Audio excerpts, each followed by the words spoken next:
একটা ডেমনস্ট্রেশন করাতে গেলে তার পিছনে যে কত খাটনি করতে হয় সেটা তোমরা না দেখলে বুঝতেই পারবে না।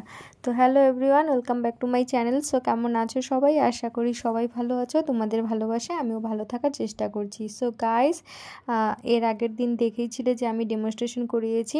ডেমনস্ট্রেশনের ড্রেসগুলো আমরা নিয়েছি রেন্টে একটা দিদির কাছ থেকে। সেই দিদির বাড়ি কোচবিহার।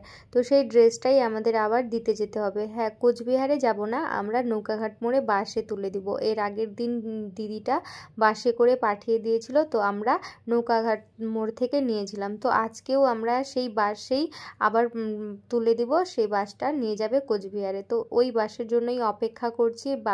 বাসওয়ালাকে ফোন করলাম, তো বাসওয়ালা বলছে আধা ঘন্টা লেট হবে। কি আর করা যায়, বাসের জন্য অপেক্ষা করছিলাম দাঁড়িয়ে দাঁড়িয়ে।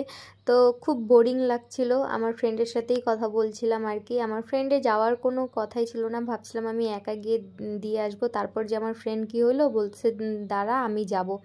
তো তারপর আমার ফ্রেন্ড আসলো, ফ্রেন্ডের সাথে বেরিয়ে পড়লাম। আর তো এখানে একটা ফানি মোমেন্ট হয়ে গেছিলো। একজন এসে জিজ্ঞাসা করছিল যে কটা বাজে।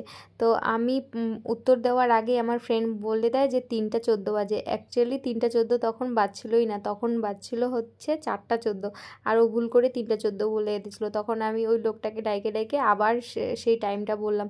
তো ওটা নিয়ে আমরা হাসাহাসি করছিলাম যে তুই কেন মিথ্যা কথাটা বললি। তো বলছে আমার মাথা ঠিক নেই, গিয়ে আমি বাসের অপেক্ষায় আছি। আর এদিকে লোকটা এসে জিজ্ঞাসা করছিল, আমি ভুল করে বলে দিয়েছি। যাই হোক, আমরা তারপর দুজনের অপেক্ষা করছিলাম। তারপরে ভাবছিলাম যে কি আর করা যায়, বোরিং লাগছিল খুব, তাই ঢং করছিলাম, আমার ফ্রেন্ডকে একটু বিরক্ত করতেছিলাম আর কি। আর আমার ফ্রেন্ডের খুব দেরি হয়ে যাচ্ছিল, কারণ ওরও দোকান ছেড়ে আসে, দোকানে ভাইকে বসিয়ে দিয়ে আসে। আর এখানে আমি ওকে আরও বেশি করে ডিস্টার্ব করছি। ওর বোরিং লাগছিল দেখে আমি একটু ঢং মারতেছি। তারপরে এইদিকে ফাইনালি 40 মিনিট পর বাসটা আসে। বলছিল আধা ঘন্টা, 10 মিনিট বেশি।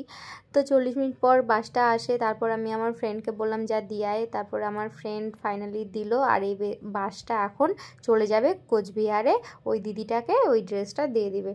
তারপর এদিকে আমরা বলছিলাম যে এখন কি বাড়ি। তো ও বলছিল যে মার্কেটে যাবে, মার্কেটে নাকি ও কি কেনাকাটা করবে। তাই আমি ওকে জিজ্ঞাসা করছিলাম যে তুই কি কিনবি। তো ও বলতেছিল না। তো আমরা সোজা চলে গেছিলাম কোর্ট মোড়ে। আর এই দেখো কি সুন্দর সুন্দর ড্রেস, কি সুন্দর সুন্দর শাড়ি, তাই না?